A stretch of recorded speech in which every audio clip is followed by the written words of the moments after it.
good afternoon. Sasama namin si Andeng. Ito, ikot-ikot sa Ayala Mall. Oh, kahit madusing, mag-Ayala Mall kami. Tapos diretso sa palengke. Diretso sa Cloverleaf, bibili ng order. May order tayo, embutido ngayon. Ay. Thank you. Oh. Sige, lakad din. Deng. Hello. Oh.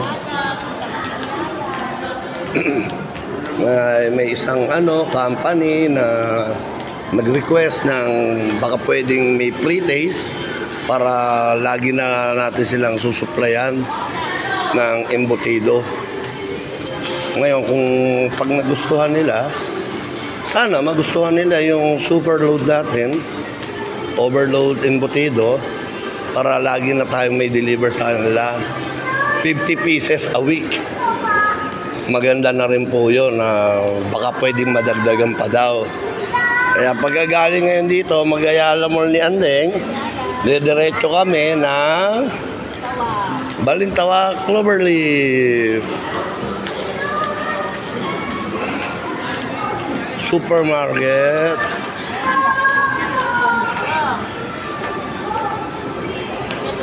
Bali, ano yun? Wow! May dragon!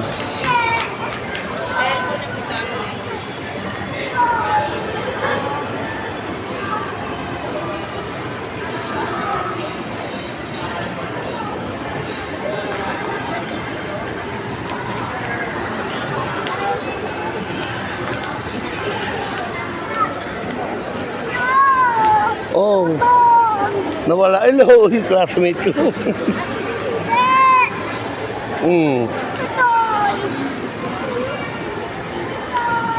Toy, mamaya tayo bibilin, Toy.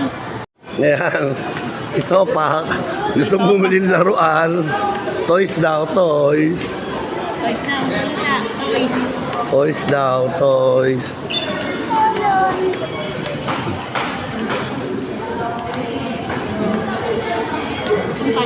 Dito, papuntang palengke, Super Cloverleaf.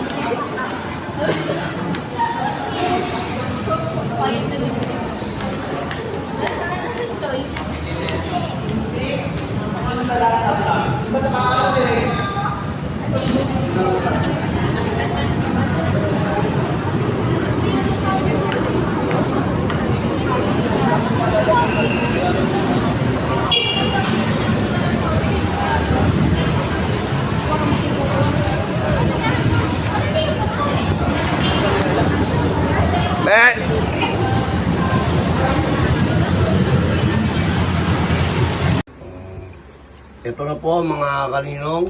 Kanina po dumaan tayo ng Ayala Mall, nagpunta ng Balintawak Cloverleaf, namili.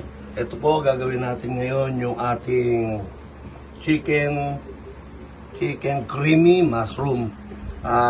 Kailangan po yan, lalagyan muna natin siya ng asin para may lasa na siya. Pag tinrito natin siya, kalat natin yung asin. Kabilaan po yan. At mas maganda po niyan, ang ginagamit natin na ganyan na part ng chicken is yung thigh part ng ating chicken. Ito na po yung ating mga sibuyas. May nahayuan na tayong mga garlic. Kaya mamaya paggigisa niyan, okay na po yan. Meron na po tayong mga medyo ilalamas natin yan para kumapit sa kanya. Yan. Kabilaan. Tapos ipiprito natin yan. Yung golden brown lang, hindi naman masyadong tostado. Yan. Binaliktad natin. Yan. Ito yung ating mushroom. Medyo kulang pa. Kaya magpapabili pa tayo ng mga 2 sachet. Papabili pa tayo. Yan. Ilamas natin yung mga asin. Yan. Yan. Tapos, paminta uli. Okay. Tapos, piprito po natin yan Pag pinito po natin yan, bibidyo din po natin. Papabili lang tayo ng... ito na po, piprito na po natin siya. Hindi po natin kailangan yung masyadong masiksik para hindi siya mahirapan, hindi siya mabilis siya maluto pag hindi masyadong dikit-dikit. At pag golden brown na, hindi naman kailangan natin yung masyadong toasted. Pag golden brown na siya, hahanguin na po natin. Saka natin isusunod yung ating mushroom, yung mga ibang ingredients. Gigisa po natin siya sa ating garlic. Golden brown na yung ating mga manok. Ito na po yung iba na naluto na. Hahanguin na po natin siya para maigisa na po natin siya sa ating mushroom. At pagkatapos, papakita natin yung buong finished product po. Shout out po sa may birthday kay George. Don George, ano si apelido ni George? Roman. Don George Roman, happy birthday. Salamat sa iyong paluto.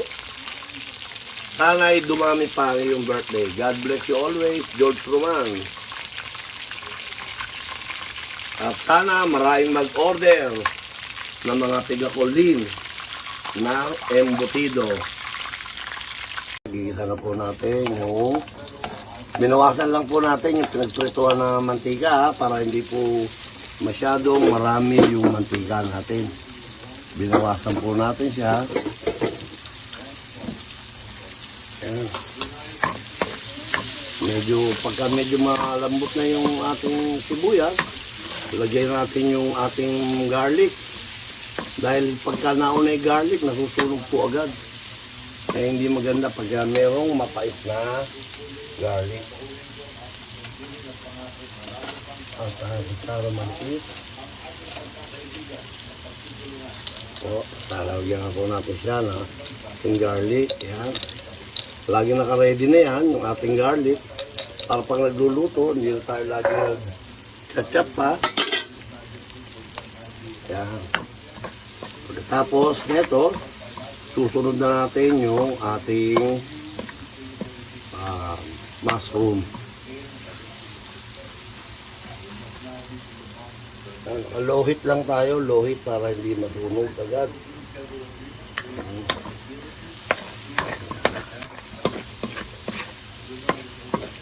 Tapos, lalagyan natin ang ating mushroom. Ating mushroom. Nagisa na.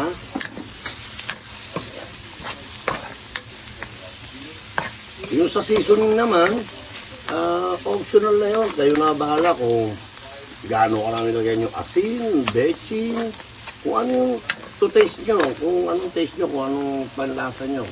Yung ba maraming paminta, o anong bahala na kayo. Ngayon, bubuksan natin yung ating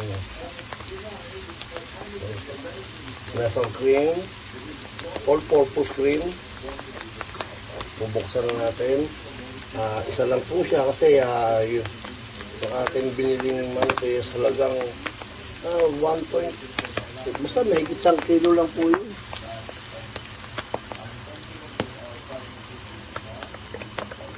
Yan.